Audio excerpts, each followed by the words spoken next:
Nabanaga est un solitaire dégoûtant menant une vie embarrassante où il est perçu comme un idiot complet par tous. Cependant, les choses prennent une autre tournure lorsqu'il rencontre une séduisante blonde venue d'une autre planète qui lui offre un allié robotique. Désormais, il lui incombe de combattre les envahisseurs avec ce robot, tout en jonglant entre les deux jeunes femmes qui doivent l'épouser. Cependant, avant que tout cela ne commence, Jean se réveille d'un rêve où quelqu'un l'appelait Ranmaru. Au même moment, Nabanaga fait également un rêve similaire où Mitsuhide le trahit. Mitsuhide lui répond qu'il perdra tous ses amis s'il agit ainsi, et Nabanaga mentionne qu'il a toujours été un solitaire depuis sa naissance. Mitsuhide affirme que c'est un piètre exemple pour l'héritier du clan Oda, mais Nabanaga s'en moque éperdument. Mitsuhide conseille ensuite à Nabanaga de ne pas manquer la cérémonie de passage à l'âge adulte de son jeune frère Nobukatsu, et Nobunaga dit à Mitsuhide d'arrêter de lui faire la morale. Soudain, Hideyoshi apparaît et les informe qu'il a trouvé une proie de taille. Il les emmène ensuite à cet endroit où il remarque des soldats appartenant au seigneur Taekta protégeant leurs bagages. Les forces de Taketa commencent alors à déployer leurs robots à l'allure étrange, forçant Nabanaga et les autres à prendre la fuite. Hideyoshi pense que c'est enfin le moment de la guerre, mais Nabanaga répond qu'ils ne font que tâter le terrain. Il décide de rendre visite à la forteresse et devance Mitsuhide. Suite à cela, Mitsuhide comprend que les forces de Taekta prévoient de tester la capacité du clan Oda à monter une réponse immédiate. En tâtonnant le terrain, ils peuvent en apprendre beaucoup sur le fonctionnement du clan Oda pendant une bataille. Nabanaga arrive à la forteresse et les avertit de l'approche des forces de Taekta. Cependant, les gardes postés là refusent de croire les paroles sortant de la bouche d'Inomo. De plus, il commande que les forces de Taekta ne pourront pas franchir leur mur avant qu'un boulet de canon ne frappe la forteresse. Pendant ce temps, sur l'étoile de l'Ouest, Jean mène sa vie quotidienne tandis que les gens se moquent d'elle, la croyant possédée par des démons. À ce moment-là, Leonardo apparaît et salue Jean. Leonardo l'informe qu'il sert le roi Arthur et lui donne une carte qui représente le timbre intérieur du monde, sa voix. En regardant la carte, elle se souvient de son rêve et Leonardo lui demande si elle veut voir où cela l'amène. De plus, il dit à Jean qu'il sait tout des problèmes qu'elle rencontre et du roi qui sauvera ses étoiles, l'invitant à un voyage vers l'étoile de l'Est. D'autre part, Nobunaga reprend conscience et se fait dessus après avoir été témoin de ce à quoi ressemble une vraie guerre. Alors qu'elle est en route pour l'étoile de l'Est, Leonardo se demande si ses parents ne s'y sont pas opposés et elle répond qu'ils sont ravis de se débarrasser de quelqu'un comme elle. Peu après, Magellan apparaît et mentionne qu'il sait déjà que Leonardo prévoit de tester l'armure de guerre qu'il a conçue sur l'étoile de l'Est. Soudain, Jean reçoit une prophétie des démons et elle commence à s'enfuir. Leonardo la suit, volant un vaisseau alternatif et partant de leur côté. Ailleurs, une fois la bataille terminée, Hagiyoshi commence à piller tandis que Nobunaga devient fou, riant comme un maniaque et parlant d'avoir vu la guerre pour la première fois.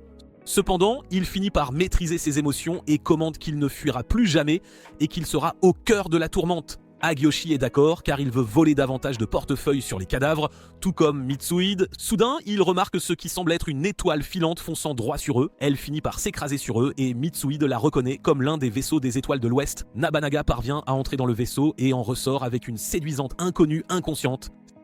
C'était facile.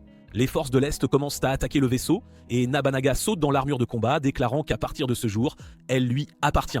Jean se réveille et considère Nabanaga comme le roi sauveur alors qu'il commence à contrôler l'armure de guerre. Les robots de l'armée de l'Est commencent à tirer sur l'armure de guerre de Nabanaga et l'armure elle-même conseille à Nabanaga de ne pas l'opérer mais de performer en elle. Les robots de l'Est remarquent que l'armure de guerre se stabilise et décident d'en finir avec elle. Cependant, Nabanaga apprend à la contrôler et parvient à vaincre les autres robots.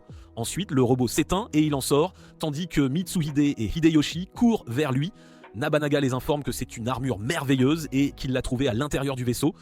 Suite à cela, Jean sort de l'armure et Hideyoshi est stupéfait en voyant sa silhouette. De plus, Leonardo apparaît et mentionne que sa théorie selon laquelle quelqu'un serait capable de contrôler l'armure à l'Est était correcte. Il informe Nabanaga que l'armure a été créée par lui et murmure à Jean qu'il est le roi sauveur. Nabanaga mentionne que l'armure a soudainement cessé de bouger et se demande s'il l'a cassée, mais Leonardo répond qu'elle sera de nouveau opérationnelle après un certain temps de repos. Finalement, ils se présentent tous les uns aux autres et Mitsuhide demande à Leonardo la raison de leur arrivée. Leonardo accepte de tout expliquer après qu'il se soit abrité dans un endroit sûr. Ailleurs, les dirigeants de l'étoile de l'Ouest tiennent une réunion et le roi Arthur les informe de la naissance d'un dragon sur l'étoile de l'Est.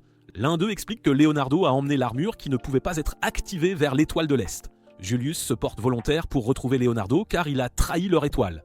D'autre part, les campagnards voyagent sur le bateau que Leonardo a apporté et Mitsuhide décide d'examiner l'armure de guerre. Au même moment, Hideyoshi profite de l'occasion et essaie de montrer son aura négative à Jean. Il se demande ensuite si ses talents sont vraiment authentiques, mais finit par recevoir un coup de poing. Suite à cela, elle va nourrir les chevaux et Nabanaga lui dit que le blanc est le sien. Jean dit ensuite à Nabanaga qu'elle est venue sur cette étoile pour trouver sa destinée, et il se moque d'elle pour avoir passé sa vie à suivre un destin que quelqu'un d'autre a décidé pour elle. Jean répond que si elle ne le fait pas, un désastre s'abattra sur son étoile.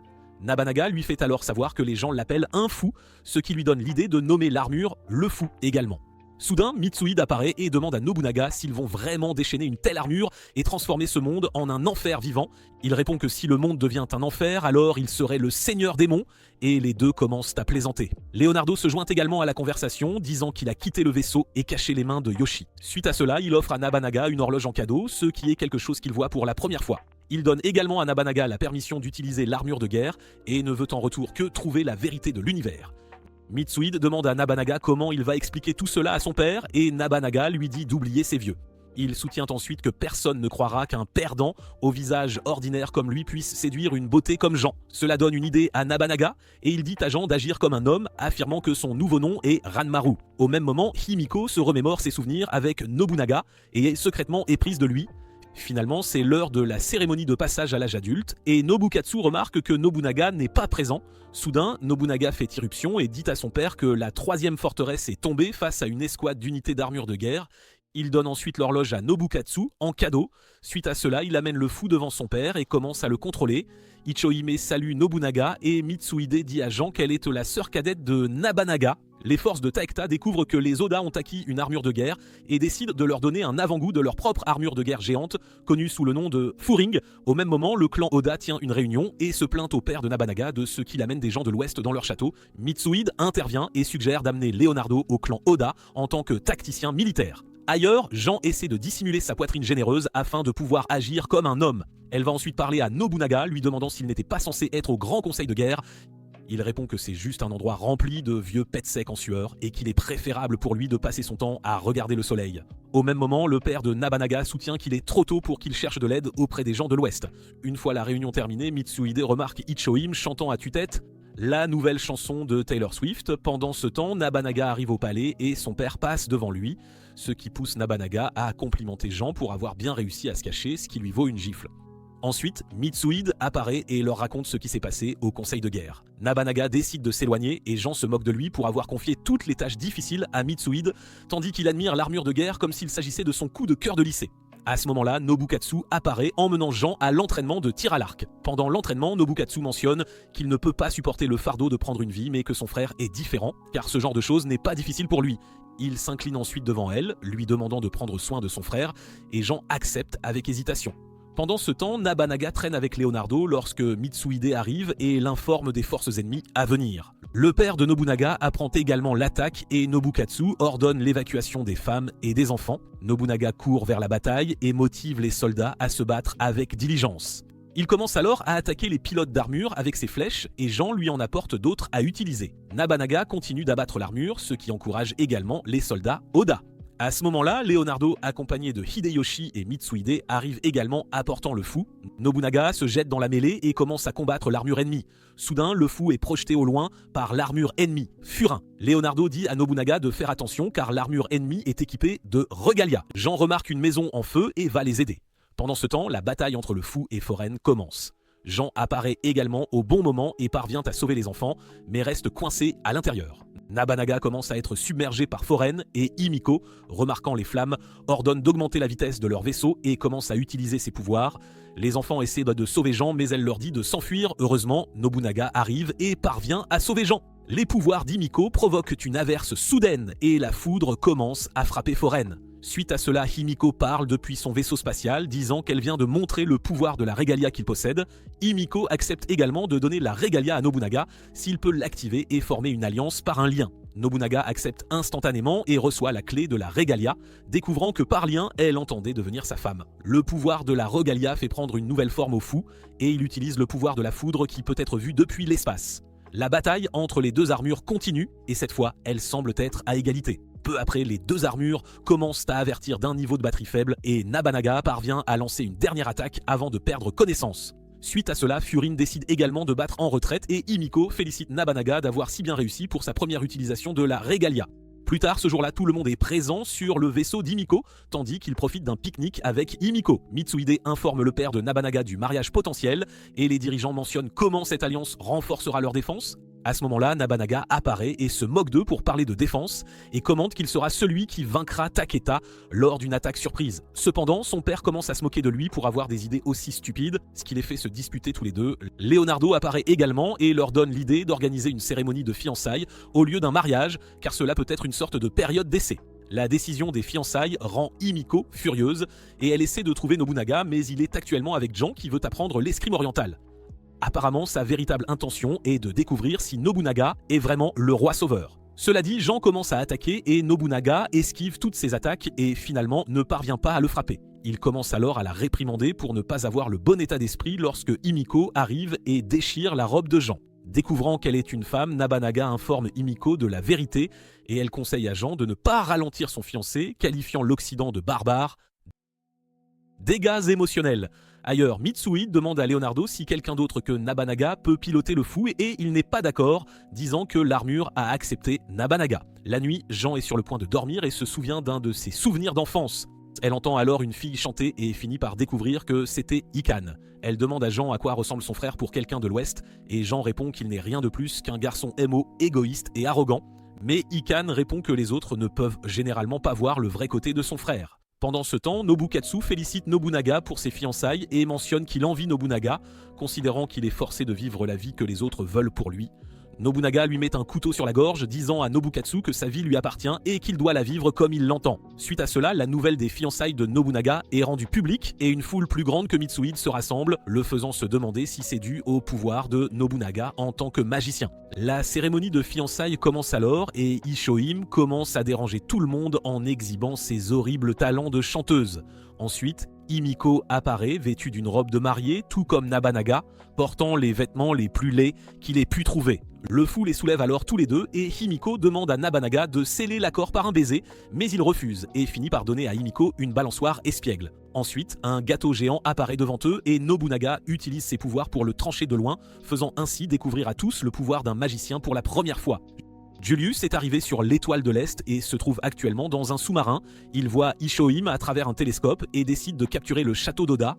Pendant ce temps, Nabanaga dit à son père qu'ils doivent faire quelque chose concernant Takeda, mais son père répond qu'il ne pourra gagner aucune guerre parce qu'il ignore comment leurs hommes pensent et ressentent. Plus tard, Nabanaga est occupé à entretenir le fou, disant à Hideyoshi qu'ils ne savent pas quand Takeda pourrait attaquer à nouveau. Il rencontre ensuite Ishohime qui lui dit que de nombreuses personnes douées peuvent voir son véritable potentiel, mais que les autres le comprennent de mal la plupart du temps.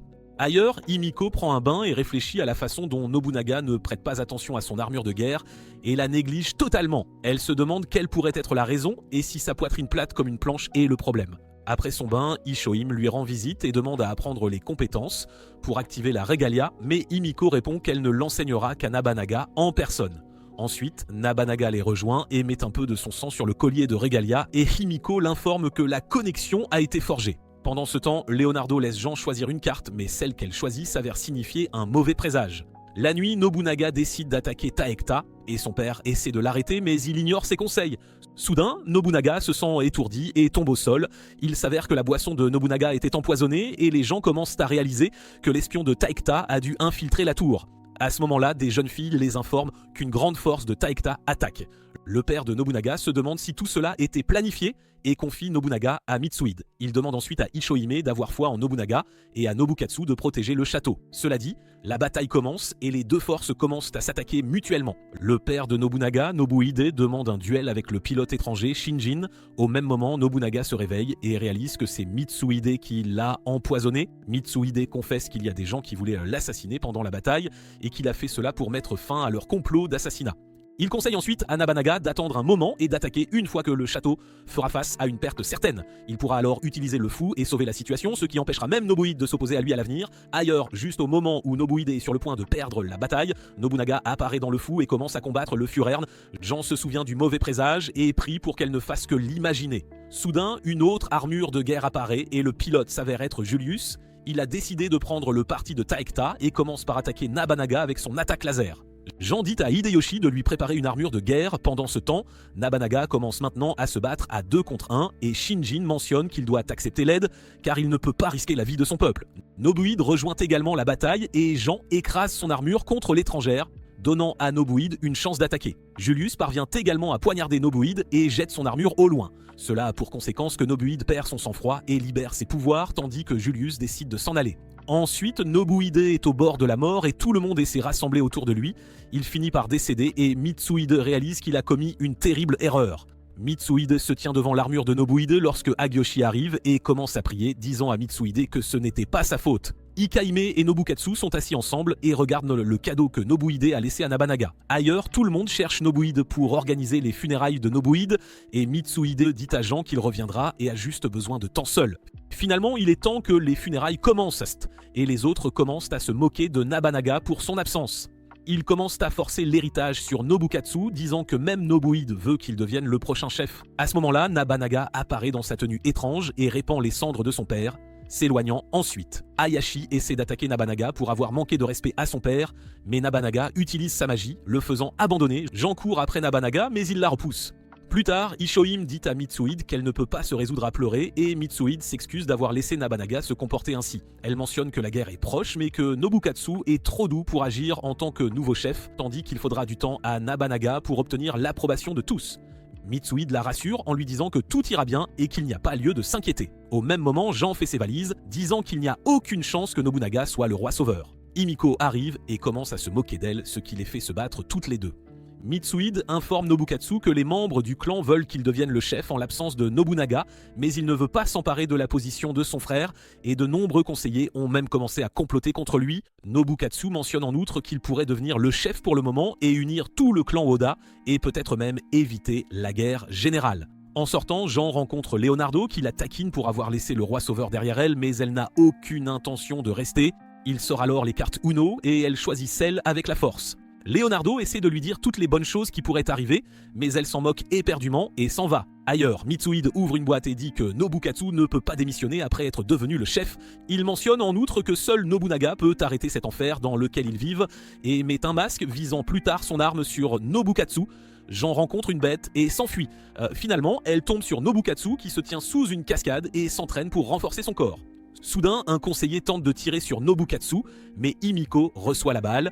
Au même moment, Mitsuhide tire sur Nobukatsu et se met à pleurer. Après avoir éliminé Nobukatsu, Mitsuhide entre dans le palais et remarque Nabanaga qui demande de l'aide. Le traitement d'Himiko commence instantanément et pendant que Nobunaga attend dehors, Mitsuhide arrive et l'informe du décès de Nobukatsu. Ensuite, il s'assoit près de son corps, ce qui fait que Jean et Nobunaga fondent en larmes. Nobunaga sort alors de la pièce et commence à se blâmer pour tout. Plus tard, Mitsuhide apparaît aux côtés d'Ishohime et promet de soutenir Nobunaga de toutes les manières possibles. Jean rend visite à Leonardo et mentionne qu'elle aurait pu sauver Himiko et Nobukatsu s'il avait été un peu plus fort. Elle essaie ensuite de toucher les cartes, mais Leonardo l'en empêche. Il mentionne qu'il n'est pas nécessaire de regarder les cartes, car tout son corps indique une résolution inébranlable. Ailleurs, Julius a une réunion avec Shinjin et accepte de leur vendre leur technologie en échange de leurs richesses. Finalement, Shinjin refuse d'accepter cet accord. Pendant ce temps, Hayashi et les autres blâment Taekta pour la mort de Nobukatsu et suggèrent une guerre de vengeance. Nobunaga demande son avis à Mitsuhide et celui-ci est d'accord avec les autres. Cela dit, Nabanaga décide d'interroger Shinjin sur l'attaque contre Himiko et Nobukatsu. Hayashi dit que cela pourrait même déclencher un combat, mais Nabanaga répond qu'il va juste lui parler.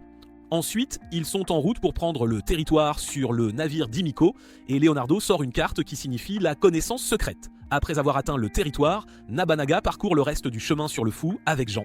Après avoir atteint leur force, Nabanaga agite un drapeau blanc et Jean utilise le sousaphone de Leonardo pour annoncer leurs intentions. Ils obtiennent ensuite une audience avec Shinjin, tandis que Julius considère cela comme une décision stupide. Nabanaga commence par demander à Shinjin s'il a envoyé un assassin et celui-ci nie. Nabanaga réalise qu'il dit la vérité et décide de partir, mais Shinjin l'empêche de s'en aller. Les deux boivent ensuite un shot de saké et décident de s'affronter. Tous deux entrent ensuite dans leur armure pour se préparer à un duel. Ils commencent à se donner du fil à retordre et Shinjin offre ses condoléances pour la mort de Nobuhide au milieu de la bataille. Le plaisir qu'ils éprouvent ne cesse de croître et Julius trouve cela très oppressant. Shinjin finit par utiliser son attaque de feu pour repousser Nabanaga. Heureusement, il se relève et utilise sa propre attaque éclair qui frappe l'eau et la brume se répand dans l'air. Malheureusement, Shinjin en sort indemne et les deux se préparent à poursuivre leur combat. Shinjin parvient à poignarder le bras droit de Nabanaga, mais celui-ci en profite pour restreindre ses mouvements et le poignarder à l'estomac. Ensuite, Shinjin accepte sa victoire et donne sa régale de feu à Nabanaga. Avant que Shinjin ne parle davantage, Julius le poignarde également et Bianchi vole la régale du vent que Shinjin était sur le point de donner à Nabanaga. N'ayant pas d'autre choix, Nabanaga décide de battre en retraite et Foren explose. Pendant ce temps, Julius blâme Nabanaga pour la mort de Shinjin et promet au clan Taketa de le venger. Julius se repose tranquillement seul quand un membre du clan Taekta lui apporte une lettre que Shinjin a laissée avant sa mort. Julius la lit et Nel le complimente d'avoir gagné la confiance des conseillers de Shinjin. Usugi est informé de la mort de Shinjin et ses conseillers lui parlent ensuite de l'occidental nommé Julius, qui prend le commandement des troupes de Shinjin. Nabanaga informe également ses conseillers de la vérité et leur conseille de se concentrer sur la guerre extérieure, car les ennemis peuvent profiter de leur conflit. C'est alors qu'Himiko arrive aussi et leur dit qu'ils doivent continuer à avancer. Nobunaga décide également de reprendre la régale du vent à Julius, quel qu'en soit le prix. Himiko lui donne la permission d'utiliser ses ressources et il conseille à Himiko de se reposer, lui demandant de lui laisser la guerre. Plus tard, Mitsuhide interroge Leonardo sur Julius et il les informe qu'il est très probablement venu enquêter sur les ordres du roi Arthur. Leonardo ajoute que sa véritable passion est d'analyser les pouvoirs manifestés par les régales, car leurs pouvoirs sont censés puiser dans les champs quantiques des lignes telluriques de cette étoile. Leonardo est parvenu à une conclusion après avoir étudié les régales, à savoir que leurs pouvoirs dépendent fortement de la volonté de la personne qui les manie. Selon lui, il est également possible que le roi Arthur cherche à contrôler les lignes telluriques orientales par le biais des régales et de leurs utilisateurs. Ensuite, Nabanaga décide de prendre d'assaut la base de Tag 2 et Jean reçoit une prophétie de l'élimination de Nabanaga. Julius essaie de faire un contrat avec la Régale du Vent et remarque qu'elle est déjà liée à Nabanaga. Jean informe Leonardo de la prophétie et il lui demande de choisir une carte. Celle qu'elle choisit signifie un départ pour un voyage vers les rêves et les idéaux. Ensuite, elle rend visite à Ishoim qui fait étalage de ses désastreuses compétences en chant. Ishoim mentionne qu'il traverse crise après crise, mais elle est confiante que Nabanaga les en sortira. La nuit, les forces d'Oda apparaissent devant les forces de Julia et elles se préparent toutes deux à la bataille. Nabanaga saute également dans le fou et quitte le dirigeable. Pendant ce temps, les forces de Julius tombent sur des mines terrestres et le combat entre Julius et Nabanaga commence. Tous deux obtiennent leurs propres améliorations de chevaux volants et se battent à armes égales. Julius parvient à tirer son laser sur Nabanaga, le faisant tomber. Jean s'approche de Nabanaga et essaie d'aider mais échoue. Elle prie alors les dieux, ce qui fait briller son médaillon et donne à Nabanaga les pouvoirs de bloquer l'attaque de Julius. Avec ses nouveaux pouvoirs, Nabanaga renvoie le laser de Julius vers lui, arrachant la régale ailée que Nobunaga parvient à attraper. Cela améliore encore les capacités du fou et il commence à dominer Julius. Leonardo commente comment la régale et Nobunaga ont dépassé ses attentes. La nouvelle de la défaite de Julius par Nobunaga se répand dans la ville, remontant le moral des citoyens. Leonardo a construit une nouvelle armure de guerre nommée Orléans, faite de pièces tombées pendant la bataille. Il la donne à Jean et elle décide de protéger les gens en utilisant ses capacités défensives. Après avoir été vaincu, Julius rend visite à Usugi. Mitsuhide se réveille après un mauvais rêve, remarquant que les gens commencent à s'unir sous la direction de Nabanaga et décide de ne pas avoir de regrets. Himiko prépare un plat pour Nabanaga qui sent aussi bon que le fromage bleu et décide de l'apporter à Nabanaga mais ne parvient pas à la trouver. Au lieu de cela, elle rencontre Jean la traitant de perverse cachée pour avoir chevauché l'armure avec Nabanaga, mais Jean rétorque que faire l'acte sur un lit de guerre est mieux qu'un robot compact, la rendant embarrassée. Plus tard, Jean essaie de monter Orléans pour la première fois et a du mal à garder l'équilibre, mais Nabanaga l'aide. Ensuite, elle essaie d'activer sa régale mais n'y parvient pas. C'est alors que les deux filles arrivent en courant et informent Mitsuhide que les forces de Julius ont formé une alliance avec Usugi.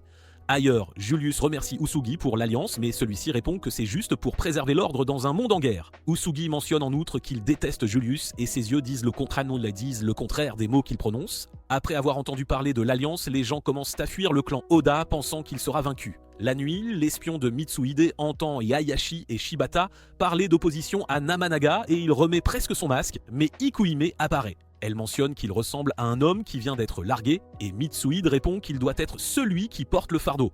Après l'entraînement, Leonardo donne à Jean une autre carte à choisir et celle qu'elle choisit signifie avancer sans hésitation. Pendant ce temps, Himiko porte la tenue la plus séduisante qu'elle ait pu trouver et prévoit d'utiliser l'outil rouillé de Nobunaga, seulement pour le remarquer en train de se préparer à s'entraîner avec Jean. Il attaque Jean avec un arc et dit que sa régale ne fonctionnera jamais si elle est trop concentrée sur l'ennemi devant elle.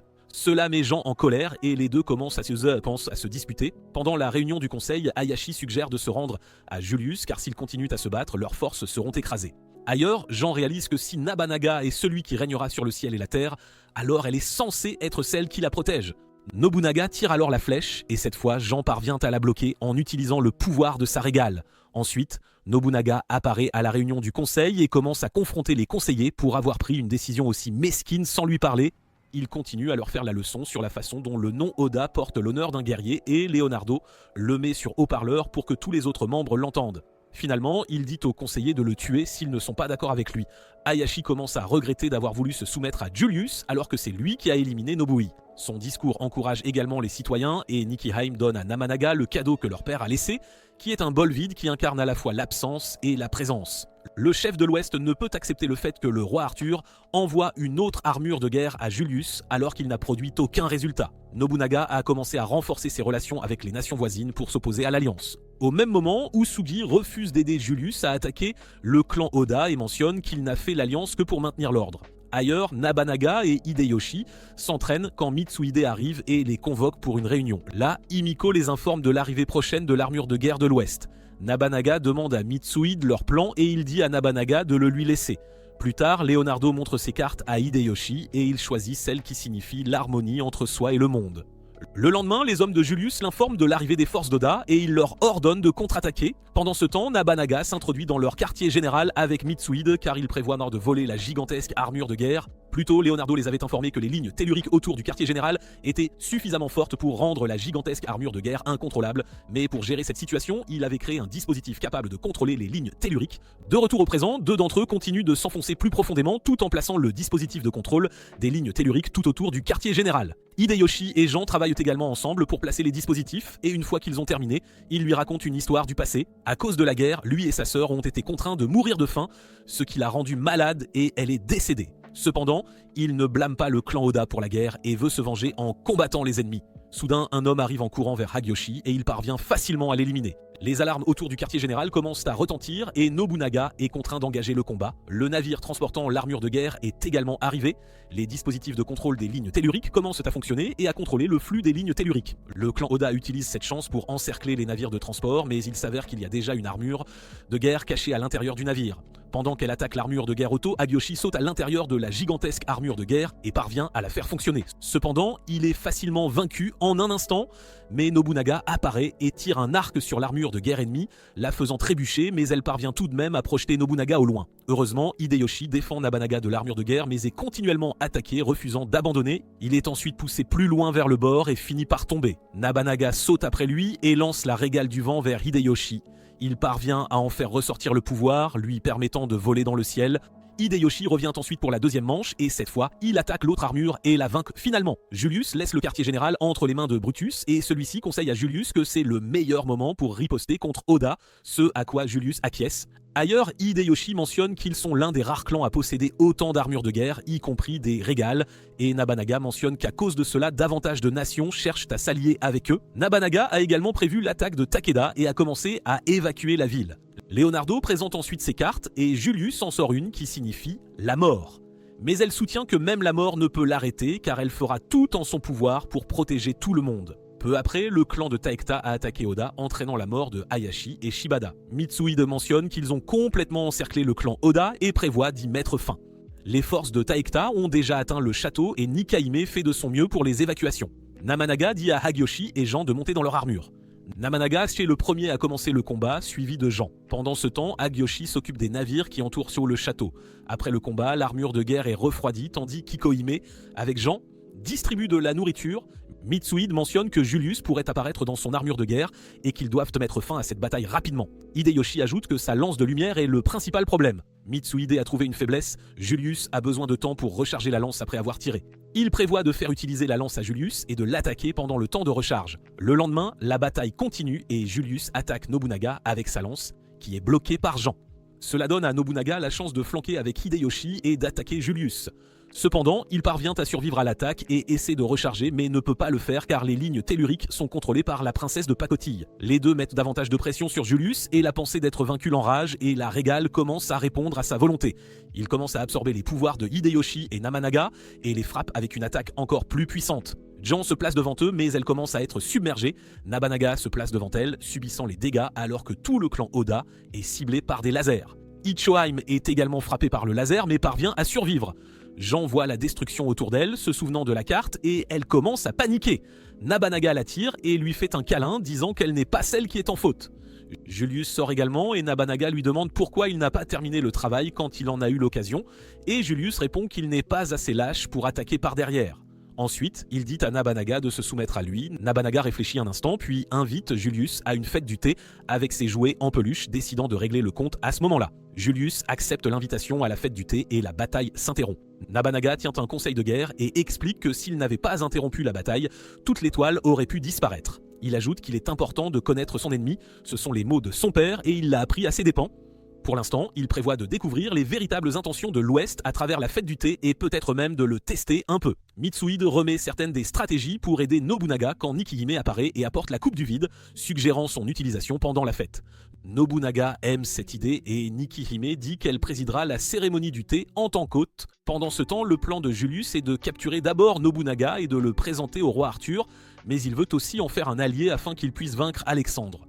Julius dit à Leonardo qu'elle se sent déprimée à cause de ses lacunes et il lui fait tirer une carte. La carte qu'elle tire signifie une personne qui pourrait ressembler à un fou, tout comme Nabanaga. Plus tard, Nabanaga sort et voit Ishoim debout sous le mur d'eau. Il parle de la façon dont ils font cela depuis l'enfance. Le lendemain, c'est enfin l'heure de la fête du thé et tout le monde est présent, ainsi que les soldats. Mitsuhide a également dit à ses espions d'agir s'ils sentent que quelque chose ne va pas. Ishoim commence à préparer le thé pendant que Julius observe les dames. Nabanaga s'excuse d'organiser la fête dans un tel endroit et Julius répond que cela ne peut être évité car ils sont en guerre. Julius commence à avoir du mal à s'asseoir et Nabanaga s'assied de manière plus décontractée, permettant aux autres de faire de même et Julius le fait. Ensuite, les deux boivent du thé dans la coupe du vide et Julius commente que les fêtes du thé existent aussi en Occident, mais pas de manière aussi formelle. Nabanaga souhaite alors en savoir plus sur le roi Arthur et Julius répond qu'il est le roi sauveur qui prévoit de manifester le Saint Graal et d'utiliser ses pouvoirs pour sauver le monde d'une destruction certaine. Et si Arthur ne peut accomplir son objectif, le monde prendra fin. Julius dit alors à Nabanaga de donner la régale à Arthur, promettant que les Oda vivraient en paix. De plus, il promet de protéger Oda de toute force étrangère également. Leonardo les voit comme deux lions se faisant face et finalement, Nabanaga refuse. Il commente que s'il devait remettre la régale, il pourrait même essayer de prendre le contrôle du reste de l'étoile de l'Est. Julius répond qu'il ne veut rien et que le roi Arthur fera ce qu'il désire. Jean intervient, disant qu'elle a eu une vision où Nobunaga est celui qui sauve la planète. Nobunaga dit à Julius qu'auparavant, il voulait avoir un plus grand pouvoir, mais maintenant, il souhaite avoir la capacité de contrôler ce pouvoir en lui-même. Nabanaga dit alors qu'il ne devrait pas se battre et veut régler le compte quand il se tiendra devant Arthur. D'ici là, il veut une trêve et Julius accepte de lui amener Arthur un jour. De plus, il promet de protéger Oda seulement s'il lui donne Ishoim comme sa reine. Mitsuhide commence à maudire Julius et tout le monde commence à paniquer jusqu'à ce qu'Ishoim commente qu'elle prendra la décision elle-même. Finalement, elle accepte l'offre de Julius, disant qu'elle souhaite protéger son clan et sa famille, mais si Julius ne tient pas sa promesse, elle se chargera elle-même de le rendre chauve. C'est alors que tout le monde remarque une énorme fissure sur l'étoile de l'Ouest. Mitsuhide n'arrive pas à croire que sa méchante a été volée, tandis qu'Ishoim pleure seul dans sa chambre. Plus tard, Nabanaga et Mitsuhide s'entraînent à l'épée pendant que Jean et Himiko regardent. Nabanaga parvient à gagner. Ensuite, Ishohime arrive et Mitsuhide tourne le visage. Avant de partir, Nabanaga dit à Mitsuhide de l'abattre s'il ne parvient pas à unir la terre et le ciel. Pendant ce temps, le roi Arthur remarque que les lignes telluriques sont en désordre et qu'il ne reste plus beaucoup de temps. Ensuite, les dirigeants de l'Ouest tiennent une réunion où ils discutent des Arsenkerchi, des actions de Julius. Ils parlent de la possibilité qu'il les trahisse et suggèrent non de le rappeler. À ce stade, ils ne peuvent ignorer Leonardo, Jean ou Julius et le roi Arthur est d'accord. Ailleurs, Julius dit à Nabanaga que les lignes telluriques de l'Ouest sont en désordre et qu'il pourrait attaquer l'Est. Nabanaga dit qu'il devrait attaquer l'Ouest pendant qu'il sous-estime l'Est. Julius ajoute que l'issue de cette bataille dépend de la quantité de régales. De plus, l'Ouest recherche de nouvelles lignes telluriques car les siennes sont en désordre. Après la réunion, Mitsuhide interroge Jean sur la vision qu'elle a eue. Jean mentionne qu'elle a les pouvoirs de la fortune mais qu'elle en a toujours peur car ils apportent le malheur. Cependant, si cette fortune se réalise et que Nabanaga sauve le monde, alors elle cessera de penser que ces visions n'apportent que le malheur. Plus tard ce jour-là, ils installent Kimiko dans un endroit et y placent toutes leurs régales. Leonardo mentionne que cela améliorera les capacités du navire et permettra à Himiko de traverser la mer d'étoiles. Le processus commence et ses pouvoirs sont transmis au navire, améliorant ses capacités. Suite à cela, Leonardo retrouve Nobunaga dans sa tente et lui propose ses cartes. Il en choisit une, celle qui représente les épées inversées.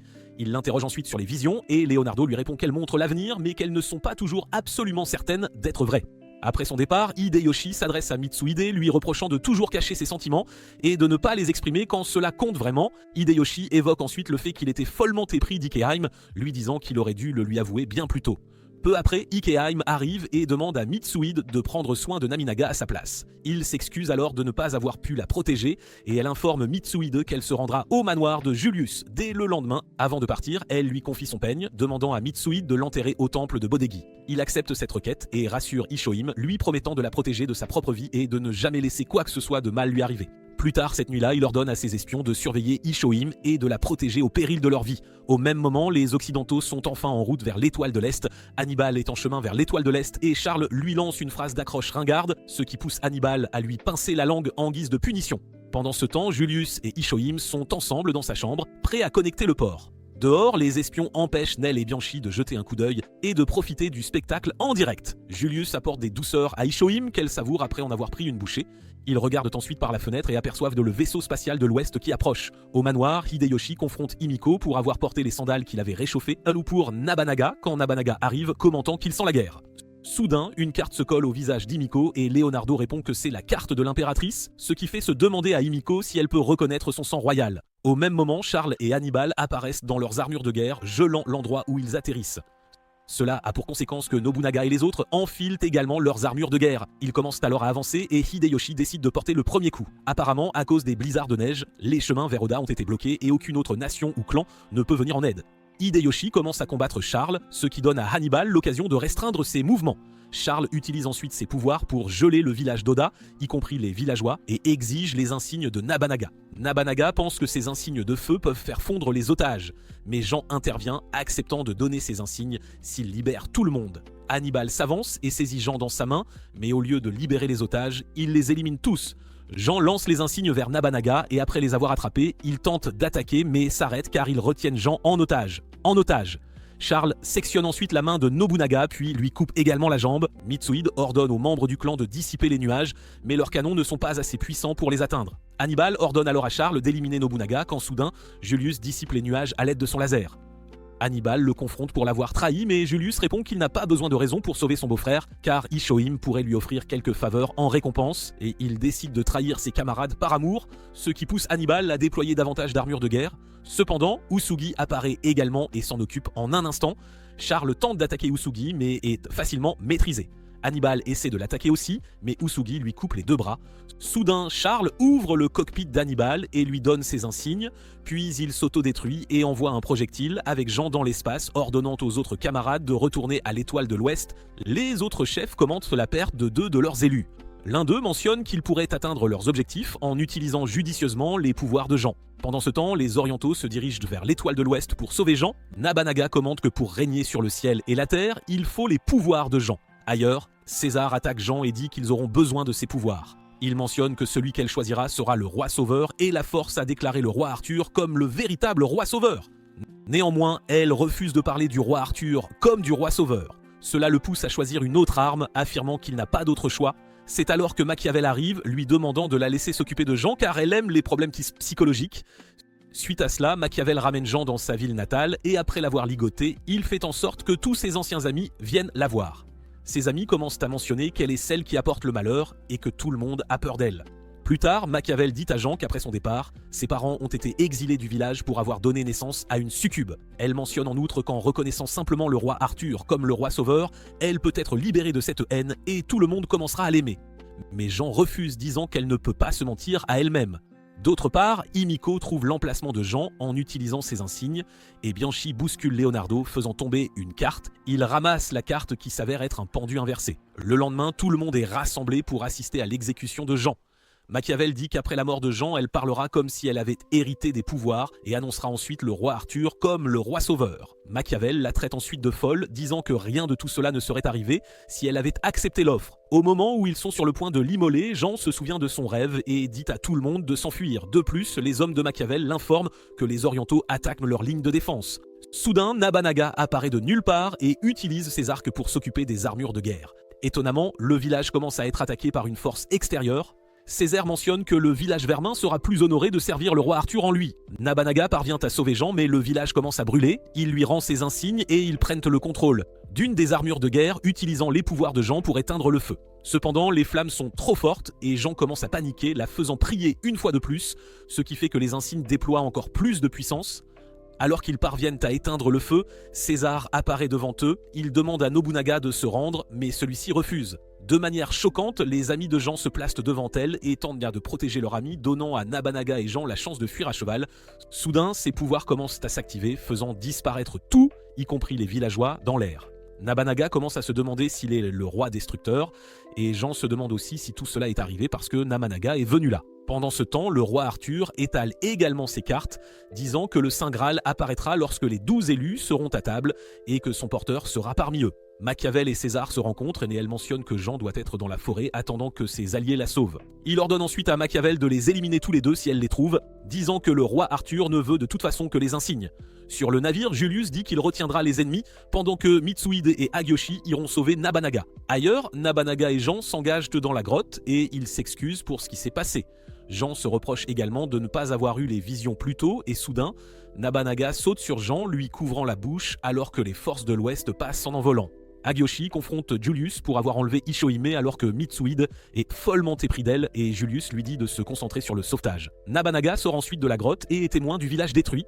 Il évoque ensuite le cauchemar qu'il a fait et comment il consistait toujours à éliminer beaucoup de gens et à devenir un être monstrueux assoiffé de guerre. De plus, il se reproche la mort des membres de sa famille, mais Jean n'est pas d'accord, le qualifiant de roi sauveur. Naminaga se met à rire et mentionne que ces titres ne signifient rien, disant que depuis qu'il l'a rencontré, les cauchemars ont cessé. Le village commence alors à s'effondrer encore plus et quelque chose en dessous est révélé. Il se dirige vers cet endroit et voit de nombreux piliers avec des symboles. Leonardo remarque également que les lignes telluriques ne montrent aucune perturbation près de l'endroit nouvellement révélé, et Himiko commente qu'il pourrait être capable d'activer les piliers qui mènent à Yamatsuhiro Sakai. Ils remarquent alors Nabanaga debout là et Leonardo mentionne que peut-être même les Occidentaux ne connaissent pas cet endroit. Mitsuhide prévoit d'aller à cheval pour sauver Nabanaga et Jean. Au même moment, Julius et Hideyoshi sont confrontés par César. Mitsuhide parvient à les sauver tous les deux et la bataille des armures de guerre commence. Julius mentionne qu'il ne peut pas utiliser ses lasers à cause de la perturbation des lignes telluriques et commence à combattre César sans eux pendant que Hideyoshi s'occupe des petites frappes. Au même moment, Himiko est de nouveau placé dans cet appareil et Julius dit à Hideyoshi de retourner au navire. Il parvient ensuite à abattre César, mais César attache un appareil à son armure de guerre. Les piliers commencent à briller et à répondre au pouvoir d'Himiko tandis que Nabanaga est suivi par Machiavel. Mitsuhide parvient à lui tirer dessus de loin, mais elle continue d'avancer. Heureusement, Hideyoshi parvient à sauver et à ramener Nabanaga au navire. Mitsuhide est frappé par Machiavel et ne parvient pas à monter sur le navire. Julius saute pour protéger Mitsuhide mais commence à lutter à cause de l'appareil de César sur son armure. Emiko active l'échelle vers le ciel en utilisant les piliers, les téléportant en arrière et laissant les deux autres derrière. Après être revenu sur l'étoile de l'Est, Himiko essaie d'aller vers Nabanaga mais se sent étourdie et tombe dans l'océan. Nabanaga saute après elle et les navires ne parviennent pas non plus à maintenir leur altitude. Nabanaga sort ensuite Himiko de l'eau et l'assure que d'autres viendront les chercher. Himiko commence à se sentir mal car elle a utilisé beaucoup de ses pouvoirs et demande à Nabanaga ce qu'il en est des deux qu'ils ont laissés derrière. Nabanaga répond que s'il y pense, il s'inquiétera toute la journée et répond qu'ils iront bien seuls. Après qu'ils soient sauvés, Leonardo remet Himiko dans l'appareil et commence à la déshabiller, ce qui fait que Hideyoshi le traite de pervers. Il examine ensuite son corps et trouve quelque chose mais dit à Nabanaga qu'elle ira bien après un peu de repos. Ailleurs, Mitsuhide et Julius sont capturés par ses sœurs et il commence à se moquer de Mitsuhide pour son odeur de porc. Il essaie de se moquer de lui en retour mais reçoit un coup de pied de César à la place. Nabanaga rend ensuite visite à Himiko et elle lui raconte qu'une fois elle était isolée à Yamatsura Asako seule et s'est retrouvée face à face avec des monstres, la faisant tomber à l'eau. C'est Nabanaga qui l'avait sauvée à l'époque également. Himiko l'informa que tous les membres de sa famille royale venaient à cet endroit et combattèrent les monstres créés par leurs âmes pour s'entraîner. Il se lève et brandit son épée, disant à Himiko qu'il les a juste balayés. Une fois son entraînement terminé, Himiko découvrit sa véritable identité. Elle mentionne en outre que le fait que Nabanaga ait été autorisé dans un lieu aussi sacré signifie que les lignes telluriques l'ont accepté. Sur l'étoile de l'Ouest, Alexandre dit au roi Arthur qu'il se dirigera vers l'étoile de l'Est et avant de partir, Arthur fait une révélation faciale comme les youtubeurs de Minecraft. Ailleurs, Jean va s'occuper d'Himiko, mais celle-ci explose, confrontant Jean pour avoir mis en danger son futur mari idiot et affirmant qu'elle sera celle qui le séduira. Étonnamment, Jean répond qu'elle l'aime aussi et ne laissera jamais Hiko gagner. Julius se moque également de Mitsuhide pour ne pas être fidèle à ses sentiments et avouer son amour, ce qui pousse Mitsuhide à viser le masque que porte Julius, mais Julius répond qu'un masque invisible qui cache ses sentiments est bien pire que celui qu'il porte. Après être arrivés à leur emplacement, les gardes emmènent Julius, laissant Mitsuhide dans le chariot. Soudain, la porte du chariot s'ouvre et Mitsuhide remarque la clé des menottes, qui a apparemment été laissée par Nell et Bayanshi. Au même moment, Alexandre, accompagné du gars indien, se prépare à partir pour l'Étoile de l'Est tandis qu'Arthur les observe depuis son palais. Leonardo rend également visite à Himiko et lui dit que le flux d'énergie en elle est faible et pourrait s'arrêter à tout moment. Himiko répond que les reines de sa tribu ont une vie courte et qu'elle ne peut échapper au destin. Elle dit ensuite à Leonardo de garder cela secret de Nabanaga. Les Occidentaux sont arrivés dans l'Étoile de l'Est et attaquent les habitants de Taketan. Étonnamment, Mitsuhide revient en se cachant dans un navire et commence à chercher Ishoim dans le village détruit. C'est alors qu'Usugi apparaît devant Gupta et parvient facilement à apparaître à côté de son armure, la faisant exploser. Suite à cela, l'armure d'Alexandre atterrit à la surface. Nobunaga est informé que la terre de Taekta est attaquée. Pendant ce temps, Alexandre commence à combattre Usugi et le jette facilement de côté. Il dit à Usugi de se soumettre à lui, mais Usugi refuse. Il mentionne en outre que se dépenser au maximum et ensuite périr est une joie que des guerriers comme Alexandre ne pourront jamais comprendre. Cependant, Alexandre répond qu'il ne sait pas car il n'a jamais connu la défaite. Suivi de sa victoire sur Usugi, Nobunaga apparaît devant Leonardo et il présente ses cartes. Nabanaga finit par choisir celle de l'empereur, disant qu'Alexandre est capable de devenir un empereur et Nabanaga convient qu'il ne faut pas le sous-estimer. L'Ouest a également pris le contrôle des piliers et prévoit de les utiliser comme base pour conquérir l'Étoile de l'Est. De plus, il crée 5 points sacrés car lorsqu'ils seront liés, le Saint Graal apparaîtra. Ailleurs, les Occidentaux sont à la poursuite d'Ishoim tandis que les espions la protègent. Soudain, Mitsuhide apparaît et les abat tous, la sauvant finalement. Suite à cela, le vaisseau de guerre d'Alexandre et d'Himiko se retrouve face à face et Nabanaga décide de le combattre seul. Nabanaga quitte ensuite le navire et Mitsuhide tente de le prévenir de ne pas combattre Alexandre mais il n'écoute pas. Nabanaga essaie alors de sortir son arme et remarque qu'il a peur d'Alexandre. Néanmoins, il tente d'attaquer Alexandre mais est arrêté par les doigts d'Alexandre. Alexandre utilise ensuite les pouvoirs de ses insignes pour repousser Nabanaga et frappe son arme sur le sol, créant un cratère. Nobunaga commence alors à demander à Hideyoshi et Himiko de lui prêter leurs insignes. Leonardo tente de s'y opposer, mais ils finissent par les lui donner. Le pouvoir de 4 insignes à la fois le rend incontrôlable et Alexandre mentionne comment cela va juste détruire son esprit et son corps. Il décide de mettre fin à sa misère et s'élance pour attaquer. De manière choquante, Nabanaga court également vers l'avant et bloque l'attaque d'Alexandre, faisant réaliser à tout le monde que s'ils n'arrêtent pas le combat, l'étoile pourrait être détruite. Cette confrontation met Nabanaga à terre et l'arme d'Alexandre s'effrite également. Jean tente d'attaquer Alexandre mais est repoussé. Agiyoshi court aussi vers Alexandre mais ne parvient pas à le toucher car Alexandre s'empare de son armure. Hideyoshi commence à frapper le visage d'Alexandre mais cela ne l'affecte pas du tout. Suite à cela, Alexandre saisit les jambes de Hideyoshi et le déchire en deux, le blessant gravement. J'entraîne Nabanaga hors du champ de bataille tandis qu'il pleure et promet de ne jamais oublier cette humiliation. La bataille précédente provoque également le déchaînement des lignes telluriques.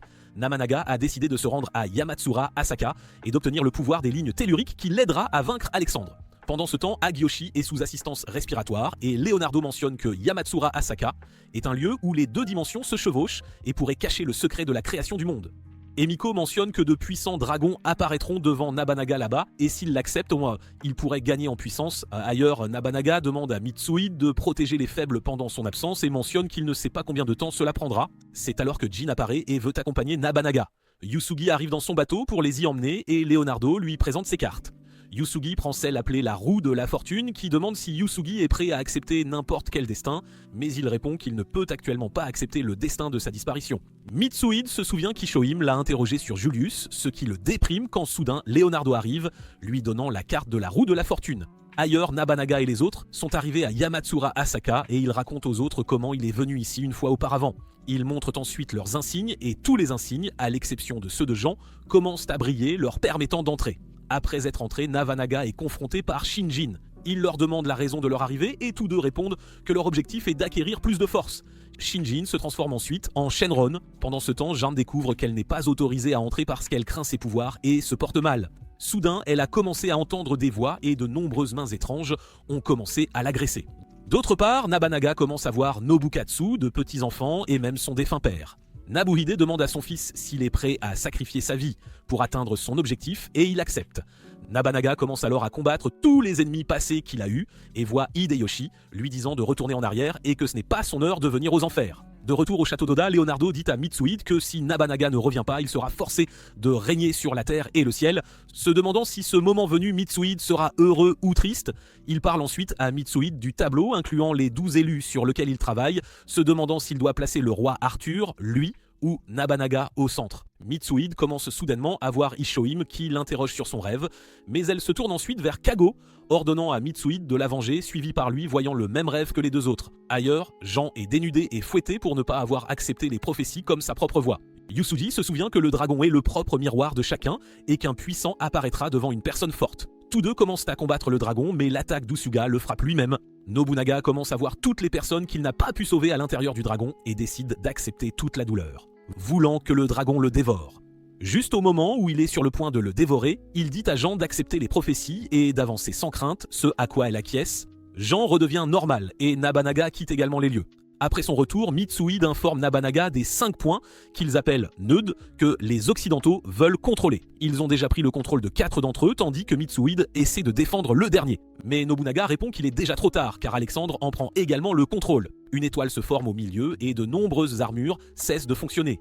De même, de nombreuses armures de guerre du clan Oda ont également cessé de fonctionner, y compris les unités d'armure de guerre géantes. Himiko informe Nobunaga que les barrières des lignes telluriques ont très probablement été violées et que le système de défense d'urgence a dû couper les lignes telluriques. Nobunaga veut se diriger vers le 5e nœud, mais Himiko répond qu'il est plus important de renforcer la défense de Yamatsuver Asaka, car Alexandre tente de prendre le contrôle des lignes telluriques par la force brute. Nabanaga ordonne ensuite de préparer un navire car il se dirigera vers Yamatsuver Asaka. De retour sur l'étoile de l'Ouest, Julius est emmené devant le roi Arthur, se demandant s'il sera puni. Mais le roi Arthur n'est pas d'accord, disant qu'il doit avoir une raison valable de les trahir. Julius interroge ensuite Arthur sur la raison pour laquelle il abandonne les gens, tout comme il l'a fait avec le village de Jean. Le roi Arthur répond qu'il a permis que de nombreuses vies soient perdues pour le bien de la véritable rédemption. Cependant, la mort n'est qu'un point de passage, et la vraie salvation sera atteinte lorsqu'il tiendra le Saint Graal.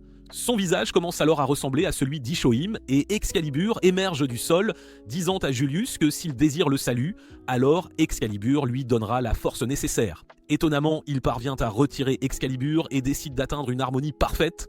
Plus tôt, Himiko avait expliqué à Jean que Nobunaga s'était laissé dévorer par les lignes telluriques et que désormais, lui et ses lignes étaient liés par des liens indissociables. Étonnamment, Léonard était également arrivé car il souhaitait poser une question à Alexandre.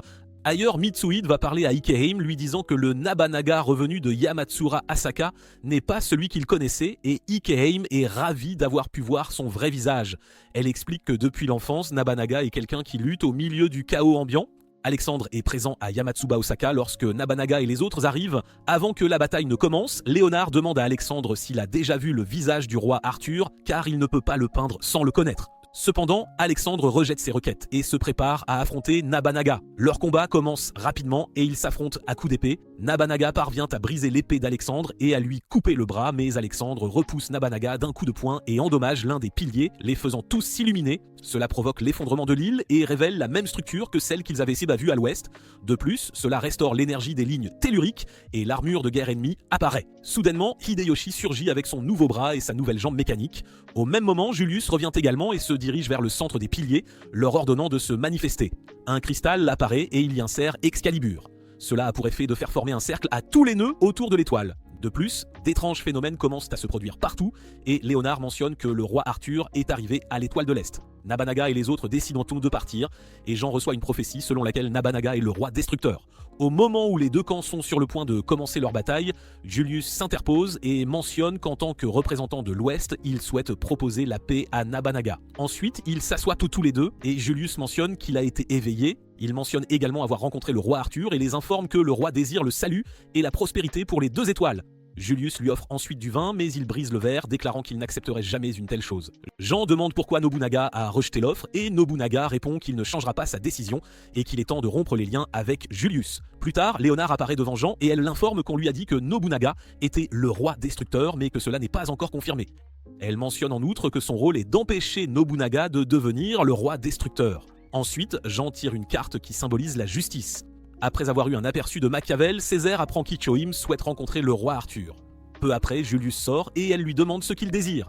Julius répond qu'il aspire à une paix éternelle du plus profond de son cœur, affirmant qu'Arthur est capable de créer un tel monde, car il est le roi sauveur. Soudain, Mitsuhide apparaît et demande à Ishohime de revenir, mais Julius refuse, voulant la sauver elle aussi. Il ajoute que ce monde touche à sa fin. Le temps presse pour trouver les 12 élus et faire apparaître le Graal. Le roi Arthur doit donc trouver quelqu'un qui ne perdra jamais sa vie et aura vaincu la mort elle-même pour être l'élu. C'est un être sacré créé par l'équipe de César et ce monde sera sauvé après cela. Julius dit que seuls les perfectas comme lui peuvent survivre et leur propose de devenir eux aussi des perfectas immortels. Il révèle alors à Ishoim que Mitsouide l'aime. Ishoim gifle Julius au visage, lui disant que le Julius qu'elle connaissait n'existe plus. Soudain, les gardes ouvrent le feu et Julius emmène Ishoim de force avec lui. Julius est alors confronté à Nabanaga et leur combat commence. Nabanaga le projette au sol et Mitsuhide dit à Nabanaga de faire attention car Ishoim est à l'intérieur. Julius se relève et continue le combat mais il le met à terre une fois de plus. Ishoim dit à Julius d'arrêter qu'il ne peut vaincre Nabanaga mais Julius refuse, voulant la sauver. C'est alors que Nel et Bayenshi lui disent qu'il devra peut-être couper tout ce qui est cher à Ishoim pour la faire changer d'avis. Julius sort Excalibur, obtenant de nouvelles améliorations. Ensuite, il se charge en énergie et se prépare à tirer, ce qui pousse Nabanaga à décider d'éliminer Julius. Ishoim dit à Nabanaga de ne pas hésiter à cause d'elle. Nabanaga accepte et Jean tente de l'arrêter mais elle est repoussée.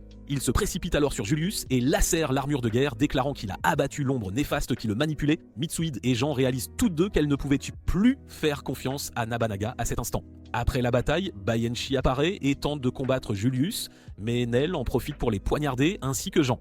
Julius la lacère à son tour et se retrouve dans les bras d'Ishoim, lui disant que le bonheur qu'il désirait, il l'avait déjà trouvé en elle. Finalement, il perd la vie et, en larmes, Jin demande à Nobunaga s'il peut apporter la paix à ce monde, puis s'éteint. Le lendemain, Mitsuhide interroge Jin sur sa vision de Nobunaga en roi destructeur, mais Jin répond qu'elle ne peut en être si sûre. Mitsuhide mentionne que le monde détruit pourrait être sa perte et qu'Ishoim est tombé à cause de lui. Il demande ensuite si Jean le suivra et elle accepte. Ailleurs, Hideyoshi distribue de la nourriture quand Nabanaga apparaît, mais il ne veut pas voir les villageois, disant que tous pourraient avoir plus de mal s'ils le voyaient. Il ajoute que tous ceux qui l'entourent en sont blessés et perdent la vie, mais Hideyoshi n'est pas d'accord, rappelant à Nabanaga qu'il est toujours en vie. Le roi Arthur mentionne qu'il est temps de manifester le Saint Graal et même les élus décédés commencent à apparaître sous forme de Perfectus. Il ne reste maintenant que 4 sièges et le roi Arthur décide de demander aux orientaux voulant que Nabanaga, Hagyoshi, Himiko et Jean se présentent. Mitsuhide se tient devant l'arbre préféré d'Ishoim, se souvenant de ses dernières paroles et réalisant qu'elle avait cru au rêve d'une paix véritable jusqu'à la fin. Mitsuhide se demande si les paroles de Nabanaga n'étaient ni que du vent. Il enfile alors le masque et décide d'abattre Nabanaga quand soudain Hideyoshi apparaît. Il s'avère qu'il ne faisait que l'imaginer et de retour à la réalité, il avoue avoir éliminé Katsu. Hideyoshi devient furieux et manque de frapper Mitsuhide mais s'arrête, disant qu'Oda aurait été détruit si Nabukatsu avait été le chef. Ensuite, Hideyoshi mentionne que si Mitsuhide veut rompre les liens avant que Nabanaga ne lie ciel et terre, il l'éliminera. Ailleurs, Nabanaga tient la coupe vide et pleure lorsque Jean apparaît et lui fait un câlin. Himiko les entend de l'extérieur de la pièce et décide de ne pas intervenir. Mitsuhide va ensuite voir Léonard et l'interroge sur ses intentions. Léonard répond qu'il s'intéresse à leur relation et tente de prédire l'avenir. De plus, n'ayant pas encore vu le roi Arthur, il a pensé rencontrer Nabanaga. Mitsuhide l'interroge ensuite sur les commentaires de Julia concernant la destruction du monde et Léonard présente ses cartes. Mitsuhide choisit la carte du diable, faisant se demander à Léonard si Arthur ou Nabanaga est le diable. Finalement, Mitsuhide décide de rencontrer le roi Arthur pour le confirmer. Pendant ce temps, Himiko essaie de sauver les lignes telluriques et veut faire de son mieux, même si cela lui coûte la vie. C'est alors qu'Hideyoshi apparaît et ses laquais lui demandent bon d'arrêter Himiko. Mais elle leur demande de ne pas interférer et Hideyoshi réalise qu'elle lui a sauvé la vie en échangeant une partie de la sienne, tout comme elle essaie de sauver les lignes telluriques. La nuit, Mitsuhide apparaît devant la base occidentale et demande une audience avec le roi Arthur. Cécé lui dit que le roi Arthur a entendu parler de lui et aimerait le voir. En chemin, Cécé présente ses condoléances pour Ishoim, mentionnant que sa mort est survenue peu après que Nobunaga ait été désigné roi destructeur. Ensuite, Mitsuhide apparaît devant le roi Arthur qui lui dit qu'il désire la paix dans ce monde. Mitsuhide demande pourquoi il a attaqué l'étoile de l'Est et Arthur répond que ce qu'il veut n'est pas la guerre mais d'arrêter le roi destructeur. De plus, il conseille à Mitsuhide d'abattre Nobunaga et de devenir membre de leur table ronde. Le roi Arthur prend ensuite le visage du père de Mitsuhide et celui-ci accepte de suivre le roi Arthur.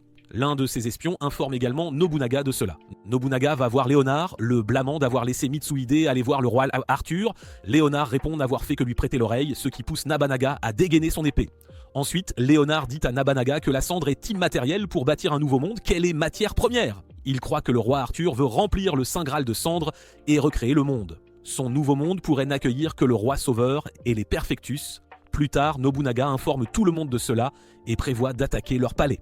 Emiko suggère d'utiliser leur navire, mais Hagiyoshi soutient que ce serait une cible et se porte volontaire pour leur ouvrir un chemin. Elle insiste, ce qui pousse Hagiyoshi à révéler que son corps atteint ses limites et que si elle utilise ses pouvoirs, cela l'éliminera.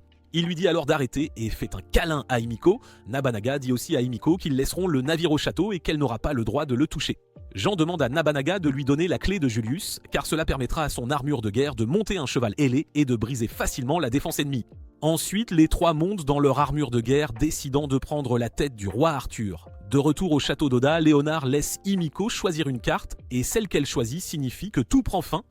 Peu après, les trois rencontrent l'armure de guerre occidentale et Alexandre apparaît également. Hideyoshi décide d'affronter Alexandre, disant qu'il lui faudra un siècle d'entraînement pour combattre Nabanaga. Cependant, Hideyoshi se retrouve encerclé jusqu'à ce qu'Usugi apparaisse. Il se précipite alors vers Alexandre, l'attaquant de différentes directions et disant qu'il a surmonté sa faiblesse. Pendant ce temps, Jean et Nabanaga avancent et sont finalement confrontés à Hannibal et Charles, qui sont maintenant des perfectus. Simultanément, Jean est attaqué par l'arme d'Alexandre, ce qui fait réaliser à Hideyoshi qu'il les prend à la légère. Nabanaga commence à les combattre, mais Jean apparaît, voulant qu'il lui laisse faire et lui demandant d'aller affronter Alexandre. Nabanaga refuse, mais Alexandre commence à se précipiter vers eux. Soudainement, il remarque le navire d'Emiko. Elle téléporte Jean et Nabanaga à l'intérieur du navire et s'écrase sur le château d'Alexandre. Nabanaga court vers Himiko, qui lui demande si elle a été une bonne épouse.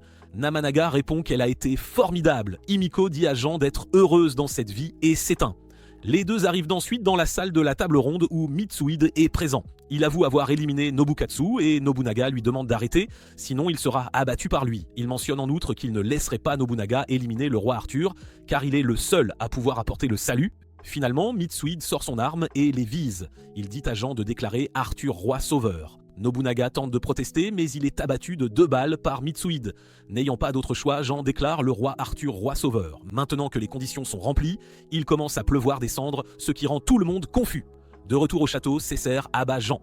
En retour, Mitsuhide abat Césaire et dit à Nabanaga qu'il va tout faire s'effondrer avec lui. En retour, Mitsuhide abat Césaire et dit à Nabanaga qu'il va tout faire s'effondrer avec lui. Nabanaga lui dit de se taire et ses pouvoirs commencent à devenir incontrôlables, ce qui fait apparaître le fou. Il brise tout pour se frayer un chemin devant le roi Arthur. Nabanaga dépose Jean et se moque du roi Arthur, le traitant de vieil homme ridé et sénile. Le roi Arthur est surpris que Nabanaga puisse voir son véritable moi et que beaucoup de gens le voient à travers le prisme de leur propre valeur. Pour certains, il est le sauveur, pour d'autres, un être pur et sacré. Le roi Arthur dit ensuite à Nabanaga de faire ce qu'il désire, commentant que le cours des événements ne peut être arrêté. Nabanaga répond qu'il n'y a aucun sens à un faux bonheur et le roi Arthur le complimente d'avoir rejeté ses idées et vu la vérité tout comme Léonard. Mitsuhide est en chemin de retour vers le château lorsque Hideyoshi apparaît, sachant qu'il prévoit de retourner cette lame contre Nabanaga. Le roi Arthur mentionne qu'il peut sauver la vie de Jean, demandant si Nabanaga n'est pas également venu en quête de salut. Nabanaga refuse son offre et remonte dans le fou. Pendant ce temps, Léonard est dans le navire d'Emiko et Hiraga lui conseille de sortir car il ne tiendra plus. Cependant, il refuse de partir et continue de peindre le tableau qu'il est en train de réaliser. Hiraga lui dit de finir le tableau et qu'elle sera là pour voir l'œuvre achevée. Yusugi combat toujours Alexandre quand Nabanaga apparaît et Alexandre les repousse. Il se charge ensuite en énergie, ce qui fait apparaître un dragon qui tente de dévorer Nabanaga. Soudainement, toutes les régalias des personnes qui ont offert leur régalia commencent à réagir et Nabanaga mentionne que leurs âmes offrent leur pouvoir. Yusugi et Hideyoshi donnent toutes deux leur régalia à Nabanaga également. Cela a pour conséquence l'apparition du dragon de Nabanaga qui combat Alexandre. Simultanément, le roi Arthur ordonne au Saint Graal d'apparaître et il se retrouve dans de nouvelles dimensions et les Perfectas commencent à disparaître. Nabanaga et Alexandre continuent de se battre et leur dragon finit par écraser le vieil homme, faisant disparaître le Saint Graal et tomber le château. Ensuite, les pouvoirs de Nabanaga continuent de détruire toutes les forces occidentales quand Mitsuhide apparaît, demandant s'il compte tout détruire. Il l'interroge en outre sur l'unification du monde et le serment qu'ils ont fait. Malheureusement, Nabanaga ne se soucie plus de tout cela. Finalement, Mitsuhide lève son épée et les deux commencent à se battre. Comme prévu, Nabanaga parvient facilement à maîtriser Mitsuhide et brise son épée, lui demandant de voir sa détermination. Au même moment, Léonard termine le dessin, faisant se demander à Hiraga si Mitsuhide éliminera Nabanaga. Finalement, Nabanaga plaque Mitsuhide au sol, mais Mitsuhide saisit son épée, se relève et poignarde Nabanaga avec le peigne d'Ishohime, suivi d'une entaille nette. Toutes les régalias tombent au sol et Nabanaga mentionne que Mitsuhide n'a pu contrôler le trésor sacré car il était censé les arrêter. Mitsuhide jette un coup d'œil au monde et réalise que Nabanaga a absorbé le pouvoir qui a donné naissance à la guerre. Nabanaga répond que c'est son devoir en tant que roi de la destruction et dit à Mitsuhide que le reste lui incombe. Léonard déchire sa peinture, disant que Mitsuhide devrait être au centre car il est le véritable roi sauveur. Ensuite, il jette toutes ses cartes et tombe dans le feu. Nabanaga et Jin disparaissent également. C'était tout sur le roi de la destruction. Pensez-vous que Mitsuhide sera capable de créer un nouveau monde pacifique? Commentez Regalia ci-dessous si vous avez apprécié le spectacle. N'oubliez pas de liker et de vous abonner, on se retrouve dans la prochaine vidéo.